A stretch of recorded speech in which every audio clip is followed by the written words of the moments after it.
Doctor साहब की क्या मास्क का विकल्प तौलिया, रुमाल या कोई ऐसा कपड़ा जो घर का है, वो हो सकता है? ये भी हम जानना चाहते अ, देखिए, सवाल तो आपने बहुत अहम उठाया, लेकिन जहां तक बात होती है सोशल ट्रेंडिंग की और सोशल मीडिया पे जानकारी की या मेन स्ट्रीम मीडिया पे या किसी भी तरह के मीम्स, फोटो और इन चीजों की, उससे प्रभावित नहीं होना है। कारण क्या है? मेडिकल साइंस तथ्य के आधार पे चलता है। उदाहरण के लिए मैं आपको बताऊं, जो गमछे की बात आपने कही या तौलिए की बात आपने कही, ये गमछा है।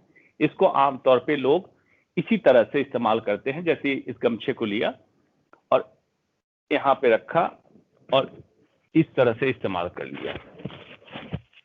फैशन के तौर पे अलग अलग तरीके से भी लोग इस्तेमाल कर रहे हैं, ऐसे भी इस्तेमाल कर रहे हैं। आजकल काफी फैशन में आपने देखा होगा, कई तस्वीरों में बड़े बड़े लोग भी इस्तेमाल कर रहे हैं इस तरह से।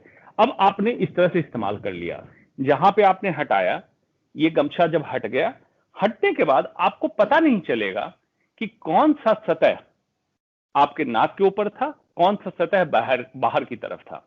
दोबारा जब आप उठा के इसको लगाएंगे तो इसकी पूरी संभावना, मतलब 50% संभावना यह है कि बाहर का सरफेस अंदर और अंदर का सरफेस बाहर चला जाए। तो ये संक्रमित सतह आपके नाक के ऊपर आएगा और वायरस को आप अंदर ले सकते हैं। इसलिए गमछे का उपयोग अगर एक बार लपेट के कर रहे हैं और दोबारा आप नहीं कर रहे हैं, तब तक तो कुछ हद तक मैं क्यों कह रहा हूं, ये पूरी तरह गमछा प्रोटेक्ट नहीं करता है।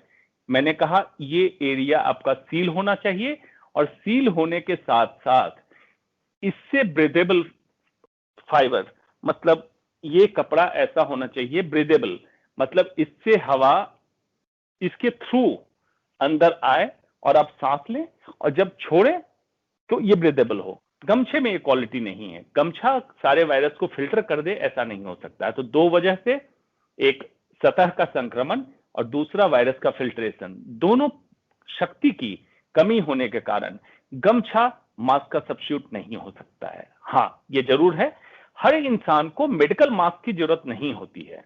तो आप घर में बने कपड़ों के सही तरीके से मास्क कैसे बनाया जाए, कभी होगा तो उस पर कार्यक्रम करेंगे, उसका इस्तेमाल कर सकते हैं।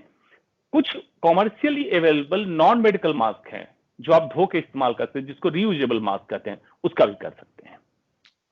यानी कि जो आपने तौलिया एक बार अगर लगाया, अगर आपको इस बात का इल्म या ध्यान है कि जो तौलिए का बाहर का पार्ट है, वो अगर बाहर के बदले अब दोबारा भीतर नहीं करना है, वहां तक तो ठीक है, लेकिन एक बार बाहर का जो पार्ट है उसको अंदर नहीं करना है, यानी कि तौलिया हो या रुमाल हो, आपके कहने का मतलब यह है कि उसको हम जब इस्तेमाल करते हैं तो इस बात का ध्यान रखना जरूरी है कि वो ऐसा ना हो कि उसका बाहर का जो पार्ट है वो अंदर चला जाए, ये कहना चाह जी, रहे हैं आप?